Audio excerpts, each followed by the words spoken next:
Chris Bumstead dominated bodybuilding for years, but behind his 6 Olympia titles, his body was slowly breaking down. But it wasn't until he retired that doctors discovered how bad the damage really was. Let's get into it. Before Chris Bumstead ever won an Olympia, before C-Bum was a name anyone outside hardcore bodybuilding circles knew, he was a 22-year-old chasing his first world title, with a body that was, quite literally, attacking itself. In 2018, months before his Olympia debut, Bumstead started noticing swelling that didn't add up. Months before his Olympia debut, Bumstead was diagnosed with this chronic disease that directly affects kidney functions, which leads to extreme amounts of water retention in the body. The diagnosis was IgA nephropathy, an autoimmune kidney disorder that most people have never heard of, and one that doctors told him he'd never be rid of. Bumstead was suffering from IgA nephropathy, an autoimmune kidney disorder, which generally causes swelling in the patient's kidneys, legs, back, and stomach. The immune system, responsible for fighting other diseases, attacks the patient's body in a strange set of circumstances. Think about what that actually means for a bodybuilder. This isn't a pulled muscle you can rehab in 6 weeks. This is his own immune system misfiring against his kidneys, an organ he needs functioning at full capacity just to survive the water manipulation, the sodium loading, the dehydration protocols that come with competition prep. Bumstead was told by the doctors that the disease is incurable.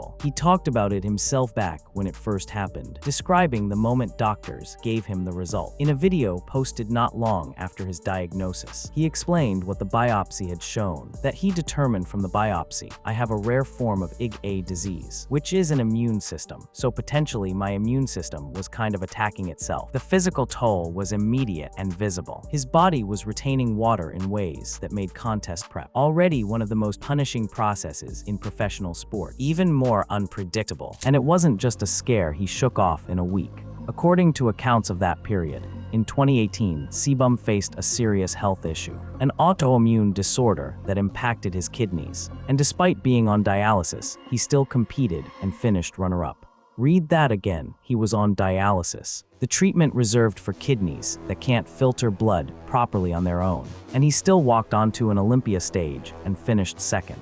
That's the part of the Bumstead story that never made it into the highlight reels. Everyone remembers the 6-beat. Almost nobody remembers that the streak almost never happened, because the kid at the center of it was hooked up to a dialysis machine before he ever got the chance to build one. By his own account, the disease wasn't something he could ignore or push into the background during prep. He described the psychological weight of competing while a chronic illness lived inside him. Unpredictable and untreatable. He put it plainly when reflecting on that 2019 buildup. "I kept getting in the back of my mind, I was getting sick again.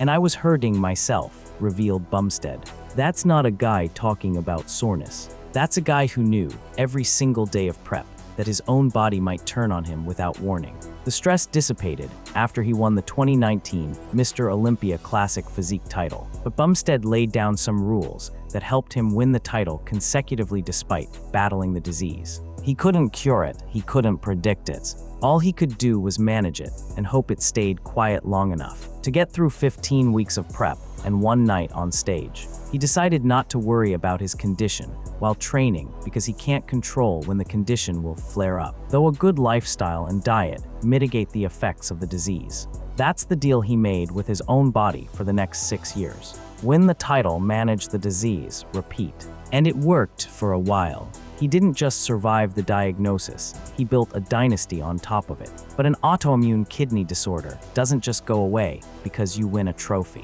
It sits there waiting, flaring at the worst possible moments, including, as it turned out, right before some of his biggest competitions. There's footage and commentary from fans and outlets describing a disease flare-up hitting him before an Olympia appearance, forcing him to manage symptoms in the exact window when his body needed to be at its sharpest. The kidney condition became a permanent variable in every single title defense, an opponent nobody in the audience could see, competing against him every year. Alongside Ramon Rochaqueiroz, Terrence Ruffin, and everyone else on that stage.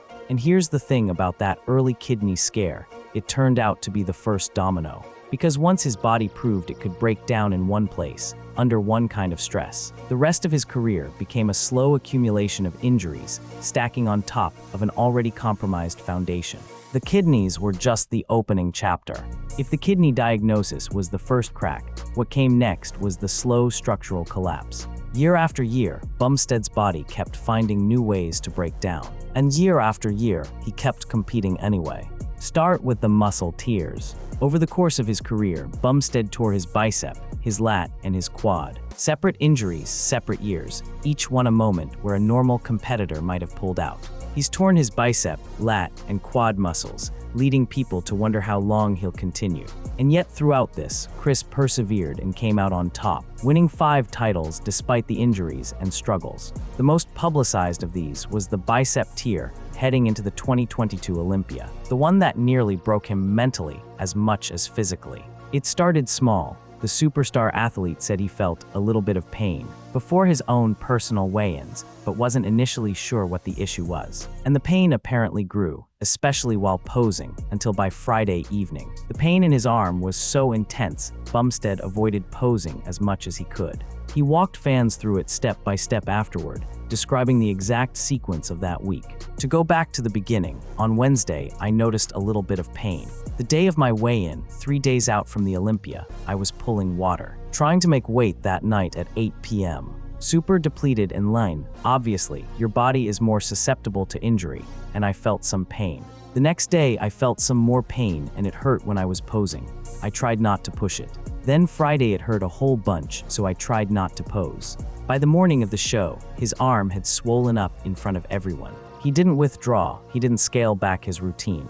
He went out and defended his title anyway, chasing what would become a historic four-peat. Chris Bumstead entered the 2022 Olympia, trying to win a historic 4th straight title. And he did it while injured, only adding to his legend. What people didn't see was what happened backstage. Bumstead later admitted the moment cracked him emotionally, not just physically. A competitor at the peak of his sport, alone in a bathroom, breaking down, before he had to walk out under lights and pretend nothing was wrong. He described it candidly afterward, admitting there was a moment where he had what he called one of his C-bum moments, crying backstage before pulling himself together for the callouts. The tear itself, once diagnosed, turned out to be manageable, but still a real injury, requiring real recovery time. He gave fans the clinical rundown afterward. "It was my bicep now update. It's just partially torn. It's in the muscle belly, so it's really not that bad. They said 6 to 8 weeks to recover. I'm stubborn, so I'm going to say 5 to 6 weeks. 6 to 8 weeks of forced rest, tacked onto a body that had already been run through a kidney disorder, and years of extreme dieting cycles. And the bicep wasn't a one-time event, either. He'd been through something similar before, revealing that a bicep tear on the other side had happened years earlier, meaning by the time he retired, both arms carried scar tissue from muscle failures under maximal load. This is the pattern that defined his run at the top. Every title came with a physical cost that got buried under trophy photos and highlight reels. Fellow competitor Tyler Johnson even joked about it publicly after watching Bumstead win hurt, saying, "I had a perfect prep, and you still beat my A with a torn bicep. Next year I am going to tear both my biceps too." It was a joke, but it captured something real. Bumstead had turned competing through injury into part of his identity, the thing fans expected and almost admired him for. But muscle tears were only one category of damage. Underneath the visible tears, there was a slower kind of wear happening in his joints, the kind that doesn't show up as a dramatic Instagram video, just years of accumulated stress finally presenting a bill. That bill would come due in his shoulder, and it would end up being the injury that outlasted his entire career. The shoulder problems started building well before his final competition, but they didn't announce themselves as career-threatening until much later. Throughout his final Olympia preps, he was already dealing with the kind of chronic joint pain that comes from years of pressing, pulling, and posing under maximal muscular tension. Training footage from his final title defense showed him grimacing through basic exercises, struggling through a grueling back day where he performed dumbbell back rows, lifting hefty 120-pound dumbbells, doing 6 reps easily but struggling in the last rep, and gasping in pain before dropping the dumbbells on the floor and walking away, catching his breath. That's a 5-time Olympia champion at that point, unable to complete a basic rowing set without his body audibly protesting. And that was before the injury that would ultimately end his in-competition career, and before the scans that would reveal just how much damage had actually accumulated. After his 6th consecutive Classic Physique Olympia title, Bumstead did something almost nobody expected. From a competitor still dominating his division, he announced he was done. After winning his 6th Classic Physique Olympia title in October 2024, Bumstead announced that he would be retiring. He didn't walk away immediately, though. In one final flourish, he decided to test himself outside his own division entirely, stepping up against bigger, heavier competitors in the men's open class. In one final outing, he tested himself at the 2024 Prague Pro in the men's open, where he pushed Martin Fitzwater en route to 2nd place. A runner-up finish against open competitors in his final competitive appearance ever, closing the book on a career most bodybuilders would have killed to have. At the time, the retirement was framed as a choice made from strength, a champion leaving on his own terms, undefeated in his own division, still in his physical prime at 30. That was the story going around. But what came out afterward painted a very different picture of why the timing mattered so much. Once he stepped away from training at competition intensity, scans were run on his body that told a story his public appearances never had. The findings were significant. Post-retirement scans revealed tears in his supraspinatus, subscapularis, and labrum, 3 separate structures inside the shoulder joint, all damaged, all likely built up silently across years of pressing and posing at the highest levels of the sport. For context, the supraspinatus and subscapularis are 2 of the 4 rotator cuff muscles that stabilize the shoulder joint. The labrum is the cartilage ring that keeps the shoulder socket seated properly. Having all 3 compromised at once isn't a minor ding. It's the kind of finding that, in most contact or overhead sports, would sideline an athlete for the better part of a year, minimum, with surgery frequently on the table. He'd been walking around, posing, training, and competing with that damage already present, likely for longer than anyone realized. The shoulder issue that had been visibly bothering him during his final title defense wasn't a fresh injury, it was the surface symptom of something much deeper that had been building underneath. He confirmed the shoulder problem publicly himself, tying it directly to the timing of his retirement. Bumstead announced his retirement at 30 years old due to a shoulder injury and the birth of his daughter, shifting his focus to long-term health and athleticism. Not one factor, 2, arriving in the same window of his life. A body that had quietly torn itself apart at the joint level, and a new daughter who gave him a reason to stop pushing it further. Bumstead surprised fans and judges when he announced his retirement at just 30 years old, with the birth of his daughter and a nagging shoulder injury keeping him out of the gym. The rehab process that followed wasn't quick either. Months after stepping away from competition, he was still doing dedicated rehab work just to get basic function back. He injured his shoulder, which required dedicated rehab to strengthen his rotator cuffs. This wasn't off-season maintenance. This was a structural repair job on a joint that had been silently deteriorating through years of championship wins nobody in the crowd had any reason to question. He described the retooled training approach that came out of it, months into recovery, laying out exactly what his shoulder needed just to function day to day. In his words, the work now involved training smart, taking deloads, knowing when to pull back, and prioritizing the stuff you don't always want to do. Mobility, stretching, isometrics, injury prevention, all of it. With a lot of rotator cuff work for his shoulder and stuff to help stabilize his knees.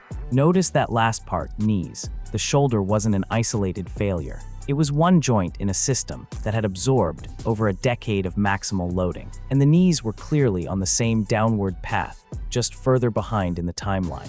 And here's the piece that reframes the entire 6-title reign in hindsight. The damage wasn't something that happened at the very end. It had been accumulating the whole time, hidden underneath a physique that looked, from the outside, like the picture of peak human condition. The scans didn't create the injury. They just finally exposed something that had been there for years, hiding under stage lighting and championship trophies. By the time Bumstead sat down to talk about it candidly, more than a year removed from competition, the picture he painted wasn't one of regret exactly, but it wasn't the sanitized, highlight reel version of his career either. He went on a podcast roughly a year after retiring and laid out, in his own words, just how much competing at that level had taken out of him. He said there's definitely some damage that happened to my health. And that was another huge reason why it was easy for me to retire, because I wasn't willing to make that sacrifice anymore.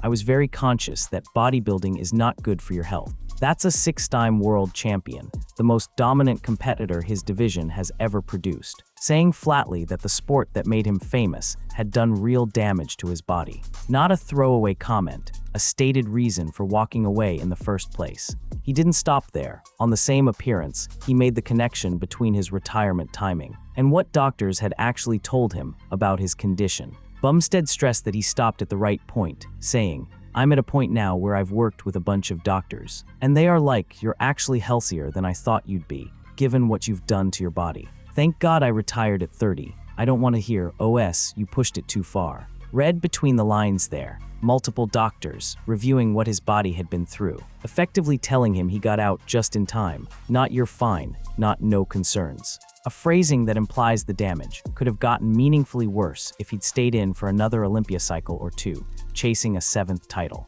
He talked about the mental side of that reckoning too, describing a stage of life where the pursuit of more size and more conditioning simply stopped being worth what it cost. Discussing it months into retirement, he explained the shift plainly. "I don't want to continue to do this now. With family, different priorities, and values shifting, there's a lot of focus on my health now. I'm realizing you can't really tack everything at once. I want to fix this well. You can only take so many vitamins and do so many things a week." That's not the voice of someone recovering from one injury. That's someone triaging a body with multiple systems that need attention simultaneously. The kidneys that had been flaring for years, the shoulder that needed rotator cuff rehab, the knees that needed stabilizing, and whatever else years of extreme dieting cycles had quietly worn down that never made headlines. Elsewhere, he's been candid about other health tolls that don't get the same attention as the visible injuries. Issues affecting his gut and hormone systems, the kind of damage that comes specifically from the extreme dieting, and rapid weight manipulation that competitive bodybuilding demands twice a year, every year, for the better part of a decade. Cutting to single-digit body fat repeatedly, then rebuilding mass in the off-season, then cutting again. That cycle puts a strain on the body that has nothing to do with torn muscles or damaged joints, and everything to do with the internal systems that keep a person functioning day to day. Put all of it together, and you get a picture that looks nothing like the polished image most fans carried of him during his title run. The kidney disorder that nearly disqualified him from ever competing was still, in his own words, something doctors track closely to this day. The muscle tears that fans cheered as gritty comeback stories were real structural damage that left permanent scar tissue. And the shoulder that finally forced his hand wasn't a single bad rep. It was 3 separate structures failing simultaneously, the product of years of stacked stress finally reaching its breaking point. None of this erased what he built. He still walked away with 6 Olympia titles, the longest win streak the classic physique division has ever seen, and a business empire that's only grown. Since he stepped off the stage, stakes in raw nutrition, a return to Gymshark as both athlete and part-owner, his own energy drink line, and a training app carrying his name. His business portfolio includes Raw Nutrition, Gymshark, Bum Energy, the SDNDRD training app, and Raw Athletic Club. But the cost of getting there, measured in kidneys, tendons, cartilage, and joints, was real. And it was paid quietly, one Olympia cycle at a time, while the rest of the world only saw the trophies. So where does that leave him now, roughly 2 years removed from his last competitive stage appearance? Physically, he's rebuilding, not for size, not for a stage, but for function. The training philosophy that's replaced his old competition programming is built entirely around damage control. He's described it as becoming what he calls a jacklete, someone balancing being muscular with being genuinely athletic, prioritizing movement quality over maximum mass. Bumstead is now incorporating a mix of athletic and functional training, prioritizing mobility, stretching, isometrics, and injury prevention to stay healthy and strong for the future, while still maintaining a focus on bodybuilding and hypertrophy. He's added things to his routine that would have been unthinkable during peak competition prep, when every session was built around maximal overload. Now it's about balance, pulling back instead of pushing through. I have also started doing more light cardio, like bike rides outdoors and hikes, when I get the chance to focus more on my cardiovascular health.